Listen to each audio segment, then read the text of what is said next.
చంద్రబాబు నాయుడు ప్రధాన ప్రతిపక్ష నాయకుడిగా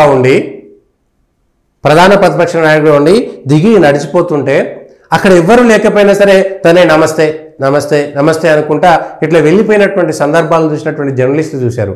ఆ జర్నలిస్టులు దానికి సంబంధించినటువంటి చర్చ 2004లో జరిగినటువంటిది.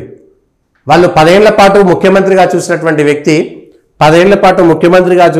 వ్యక్తి ఒక్కసారిగా ఇట్లా మారిపోతాడనేటువంటి అంశాన్ని ఎవరు ఊహించలేదు. కాబట్టి మళ్ళీ చంద్రబాబు నాయుడు అధికారం నుంచి ప్రతిపక్ష నాయకుడిగా ఆ దాంట్లోకి రావడానికి చాలా కాలం పట్టింది అనేటువంటిది ఒక చర్చ.